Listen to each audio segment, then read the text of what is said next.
Fala galera, tudo tranquilo? Vamos dar seguimento aí à correçãozinha da UNB 2019. O papo ainda está relacionado aí às afirmativas, que você tem que dizer se está certo ou está errado, beleza? E a gente vai fazer agora da 12 até a 20, beleza? Lendo o texto com calma, tranquilidade, tá? Do jeito que vocês gostam, comentando o máximo possível que der aí cada uma das afirmativas, mas também com um pouquinho de calma para não ficar um vídeo extenso demais. Mas pode ter certeza, galera, que essa correção ela vai acrescentar muito, mas muito conteúdo aí na mente de vocês. E essa é a ideia do QBio, para quem realmente gosta de estudar fazendo questões. Beleza? Vendo aí provas de tudo quanto é canto desse país. Meu irmão, espetáculo. Eu, pelo menos, gostava muito e é por isso que eu estou trazendo essa ideia.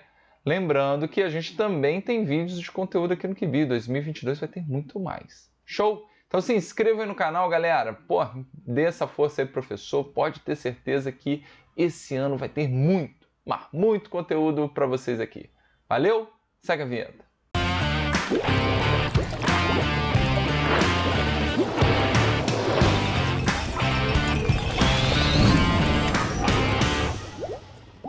Pronto, galera. Trouxe aqui o textinho, mais algumas imagens aí para ilustrar bem a nossa correção. Ok? Não ficar um papo bem fácil de visualizar aqui.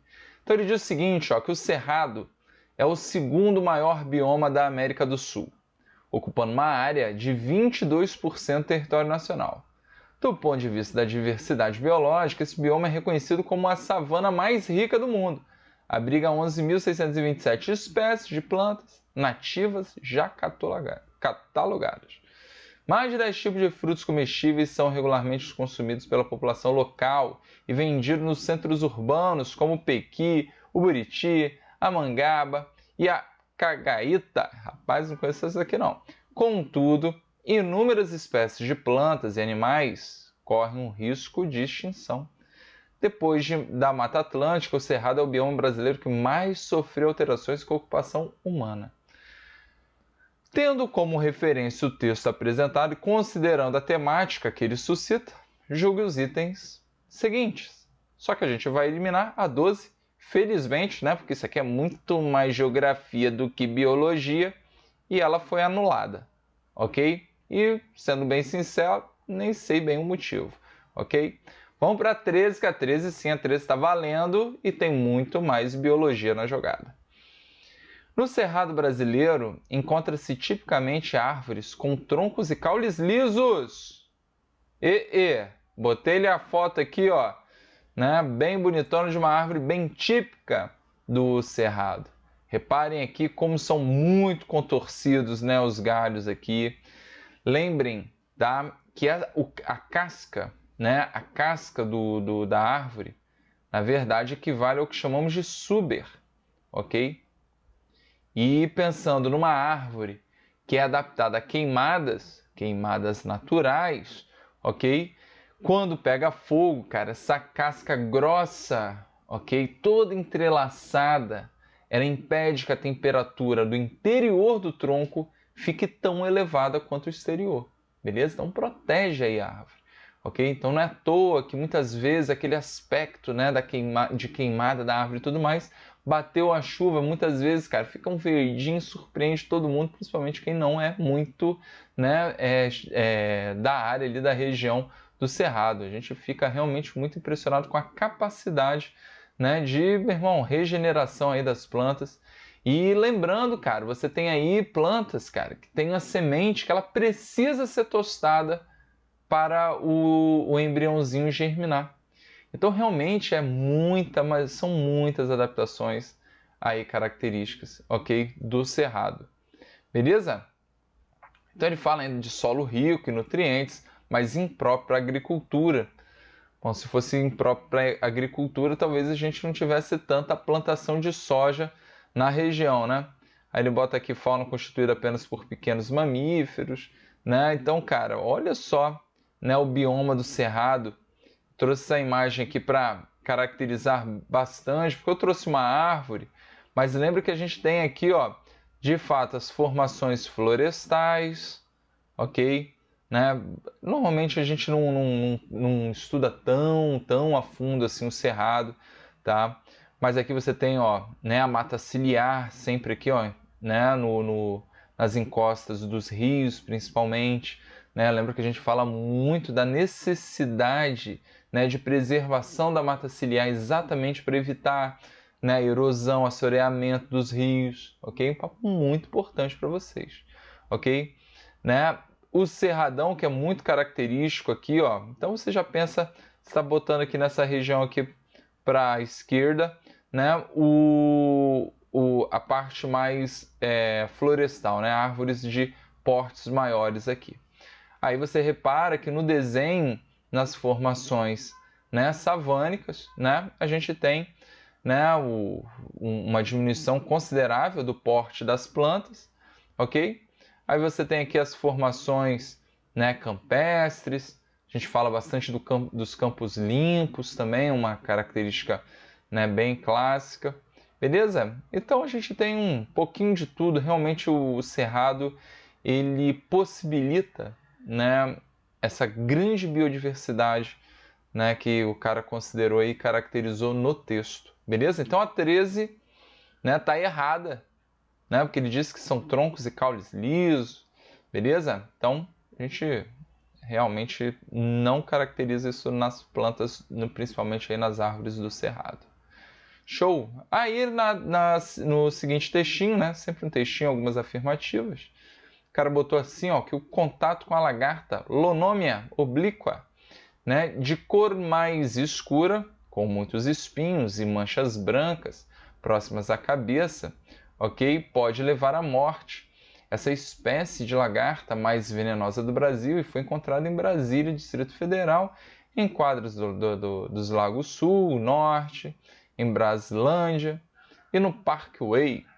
Em caso de contato, deve-se administrar soro imediatamente. Então trouxe aqui, ó, né, até quase que um ser, né, ó, tô aqui, botei aqui a orientação até para se ligar se encontrar uma bichinha dessa, né? Então a taturão, eu não sei se vocês chamam de taturão aí na regiãozinha, né? A bichinha braba, braba. Botei aí a foto, imagem, ó, tamanhinho 6 centímetros e olha como que pode ser perigosa. Mas enfim, só para visualizar, né? Você saber de que a gente está falando, importante aí, ó, qualquer coisa, liga aí que eu botei a Secretaria de Saúde aí do Distrito Federal, né? Vamos lá, na 14, o cara disse que a grafia do nome da espécie da lagarta encontrada no Distrito Federal está em conformidade com os critérios atuais de classificação dos seres vivos. Ponto. Vamos dar só uma analisada. Aqui tá lindo. Aqui tá lindo. Só que aqui a gente escreve, né? O cara no computador consegue escrever itálico, bonitão, destacando, né, o nome, né? Aqui seguindo a regra, né, binomial do nosso queridíssimo Linneu. Então lembrem que eu tenho aqui o gênero, beleza? O gênero e espécie. Só que quando a gente dá o nome à espécie, a gente sempre fala tanto gênero espécie, beleza? Então Lonomia obliqua é o nome da espécie. Maravilha. Só que o cara aqui, ó, vem com o seguinte papo, ó. Assim como também estariam as grafias Lonomia obliqua, ele não escreveu em itálico, só que ele foi meio preguiçoso aqui, né? E ele ainda deu um outro nominho, ó, porque eu não sei escrever itálico, então eu tenho que escrever letra maiúscula no gênero, destaco sublinhando, ok? E na espécie, ó, letra minúscula, ok? Olha que espetáculo, tá? E destaco, sem seguir aqui, ó, o sublinhado aqui, filho, a linhazinha dá uma quebrada aqui. Show? Mas, Vitão, a letra na espécie tem que ser minúscula? Sim, esse é o padrão. Ok? Ah, mas já vi no Trypanosoma cruzi, o cruzi com C maiúsculo. Que aí é uma homenagem e tudo mais. Só que, cara, eu sempre digo para evitar, ainda mais se você for fazer uma prova discursiva, evita, segue o padrão, que é o mais correto botar a letra minúscula. Inclusive aqui, ó, ele segue destacando, ó, Lonomia oblíqua, mas ele não destaca a espécie. Então ele tinha que sublinhar aqui, ó, bonitinho, dá uma rabiscada embaixo do oblíqua também, beleza? Tá? Já que ele destacou. Então, o ideal para a gente que está escrevendo na mão, né, é destacar os dois, beleza? Letra maiúscula no gênero, letra minúscula na espécie. Maravilha, então a 14 lambuzou, né? Porque ele disse que estava certo essas duas e não está. 15. O número de indivíduos da referida lagarta pode aumentar em decorrência do desequilíbrio do habitat natural desse animal. Provavelmente em decorrência de ações antrópicas. Sempre a gente lambuzando, né? E a gente realmente pode desequilibrar e pode ter um aumento. Isso não tem um porquê, não. Só que ele bota aqui, ó, como a frequente derrubada de espécies de árvores nativas, né? Então, pode ter sim um aumento, né? Um desequilíbrio, e esse número pode aumentar, né? Um dos motivos pode ser a derrubada, ok? Não tem problema algum. Então, a 15 tá certa. Beleza? Show? Tomem cuidado aí com essa taturana braba aí que a gente tem.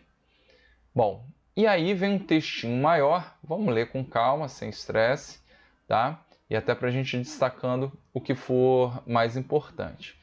Então, na década de 60, no século 20, para combater os mosquitos que transmitem a malária, a Organização Mundial da Saúde aplicou por via aérea nuvens de DDT, tá? Em extensas áreas da ilha de Bornéu, localizada no Oceano Pacífico. Inicialmente, os transmissores foram combatidos e houve grande redução no número de casos de malária. Aí estava todo mundo feliz. Só que com algum tempo depois, entretanto, constataram-se dois grandes problemas relacionados com a aplicação do DDT na ilha. Houve um surto de ratos e as casas dos nativos, que eram construídas com palhas de coqueiro, começaram a cair. Ok? Então as palhas de coqueiro das casas começaram a cair. Então são os dois pepinos que rolaram. Então ele vai contar um pouquinho sobre os dois. Ó. O inseticida, além de matar os mosquitos, também afetava outros insetos. Ok? Então a DDT afetava outros insetos, como abelha, besouro e baratas. Os que não chegavam a morrer eram contaminados pelo DDT e ficavam com menor possibilidade de fugir de seus predadores, os lagartos. Ok? Ao ingerir suas presas, os lagartos ficavam contaminados, pois o DDT acumulava-se nos tecidos. Aí, ó, falando um pouquinho de magnificação trófica, ok? Então, né, os lagartos eles ficavam contaminados, acumulavam os tecidos, sendo conduzidos ao longo das cadeias alimentares. Ó.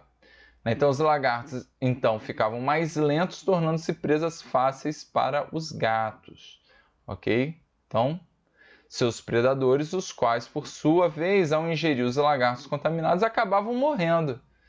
Com a morte dos gatos, a população de ratos começou a aumentar. Olha que doideira, ok? E tornando-se uma praga na ilha, o que fez a OMS introduzir gatos de outros locais para o controle dos ratos. Beleza.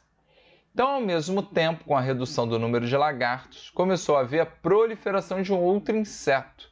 Então, a redução dos lagartos, né, começou a haver a proliferação de outros insetos, que eram por ele comido. Uma espécie de barata, que se alimentava principalmente de palha de coqueiro. Então, as casas dos nativos construídas com essas palhas, né, começaram a cair, pois as baratas proliferavam excessivamente sem o seu predador.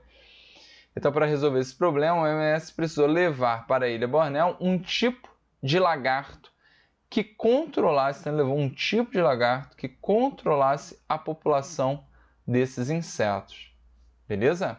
Então, vamos lá. No que se refere ao texto precedente e a diversos aspectos a eles relacionados, julgue os próximos itens. Então vamos lá. 16. A ação humana realizada na ilha de Bornéu com o objetivo de controlar o crescimento populacional das baratas, que se alimentavam da palha dos coqueiros, é uma forma de impedir a recorrência de desequilíbrios ambientais pela inserção de espécies não endêmicas em um novo hábitat. Cara, eu achei um pouco polêmico essa aqui, tá? Porque, de fato, esse tipo de ação ela não garante, ok? Ela não garante a evitar novos desequilíbrios. A gente tem um caso mais clássico, normalmente isso é ensinado, né, nas escolas e tudo mais, que é o caso clássico das lebres lá na Austrália. Que maluco, porra, não tinha o que fazer, aí levou a lebre para lá para caçar. Só que, né, coelho, lebre, o que for, meu irmão, os bichinhos, filho, só come e cruzam, né? Tem cio há pouquíssimos, um período assim curtíssimo, engravida, um tempo de gestação curto também. E, meu irmão, é uma coisa de louco. Se reproduzem muito rapidamente, se reproduziram, né? Meu irmão, começou a ter um desequilíbrio muito grande, afastar espécies nativas da região. Aí o maluco teve a brilhante ideia de levar o quê? Levar a raposa. Falou, pô, a raposa, come aí esse coelho. Aí comeu meia dúzia, mas viu que tinha uns bichinhos lá, uns marsupiais, uns bichos muito mais tranquilos de se alimentar, foram lá, se alimentaram, aí aumentou raposa, lebre, coelho pra caceta, meu irmão, coisa de louco, escangalhou tudo, beleza? Aí só foi aumentando o problema, não vou ficar contando a história toda aqui porque não necessita, mas a ideia é, introduziu uma espécie e não evitou o problema, ponto. Só que eu acho que o texto, ele não mencionou muito esse não sucesso aí da ação do homem, né? Ele disse que, ó, no final, um tipo de lagarto que controlasse a população desses insetos, né? Então, assim, isso de fato não garante, mas eu acho que o texto tinha que estar mais explícito que isso realmente não daria certo, tá? Então, ele está considerando errada no gabarito, mas eu fiquei um pouco cismado aqui com a 16, beleza? Eu acho que ele teria que ter explicado melhor essa situação. Só uma sugestão, mas valendo aí a ideia de que não necessariamente, né, a introdução de uma espécie, né, o que chamamos de espécie exótica, né, uma espécie invasora, uma espécie não endêmica, daí os caras vão variando o nome, mas a ideia é que uma espécie que não seja natural para controlar a população de uma outra espécie, não necessariamente vai dar certo. Isso tem que ser muito, mas muito estudado, ok? Para ser realmente efetivo, beleza? E não causar outros problemas. Bom, 17. A relação ecológica que existe entre o mosquito vetor e o agente causador da malária é denominado relação harmônica interespecífica. Galera, entre o mosquito, né, e o agente causador da malária, lembra que é o Plasmodium, né? São várias espécies, né? Então você tem aqui o Plasmodium, tá? Vamos destacar aqui, né? Vamos botar SP, porque são muitas espécies, ok? Lembra que o mosquito, ok? Ele é um hospedeiro, inclusive é o hospedeiro definitivo, né? Eu sempre falo, galera, se querem quando vocês estudam protozoose, meu irmão, grava que na grande maioria das doenças que tem mais de um hospedeiro, nós, seres humanos, somos os hospedeiros definitivos. Na malária é o inverso. O mosquito é o hospedeiro definitivo, tá? É nele que vai rolar o ciclo sexuado do plasmódio. Enquanto na gente vai rolar somente o ciclo assexuado. Então nós, na malária, somos os hospedeiros intermediários, ok? Então se eu estou caracterizando o mosquito como um hospedeiro, eu tenho que pensar no plasmódio, né, se aproveitando do mosquitinho, ou seja, eu estou caracterizando, né, o parasitismo também, beleza? Tranquila a ideia? Show de bola. Então se é parasitismo não pode ser harmônico, é desarmônico. Beleza. Então a 17 de fato está bem errada. 18. A partir das informações do texto, infere-se que na ilha de Bornéu existem duas cadeias alimentares conforme representadas a seguir. Ok? Uma ele botou aqui, ó, partindo do inseto, lagarto e gato. Né? A gente tem aqui, ó, insetos, lagartos e gato. Né? Ficou faltando aqui, né, um produtor, né? Ele não caracterizou a cadeia alimentar inteira, né? Ele não tinha essa obrigatoriedade, mas normalmente se refere. E aqui ele botou da palha, mosquito, lagarto e gato, né? Aí ele tá cobrando, de fato, a leitura do texto, né? Porque aqui na palha, ele fala palha do coqueiro, ok? Barata e, né, no caso aqui, teria, né, quem se alimenta das baratas e tudo mais. Que ele botou aqui o gato, que não é o caso, né? Então aqui ele lambuzou, né? Ele botou palha, mosquito, lagarto, então ele deu uma zoada. Né? Ele poderia ter botado palha, barata e o lagarto, que vai, de fato, controlar a população das baratas. Beleza? Tranquilo? Então essa aqui ele vacilou, então ficou errado. Bom, eu já teria um cagaço danado de fazer essa prova, porque tem muita coisa errada, né, seguido, né? Isso aí é coisa louca. Então vamos lá. Ele falou do Plasmodium aqui, ó, na 19, ó, o Plasmodium aqui bonitão, ele botou destacado, eu, não, né, eu dei aqui minha sublinhada para ficar bonito. É um parasita que se instala nas células do fígado humano, ok. E provoca a ruptura das hemácias, beleza. Lembra que no fígado ele se prolifera, faz um ciclo assexuado, né? Eu sugiro vocês darem uma olhada nesse vídeo aqui para verem todo o ciclo da malária, vídeo bem bonitinho, tá? Que eu dou uma comentada um pouco mais ampla.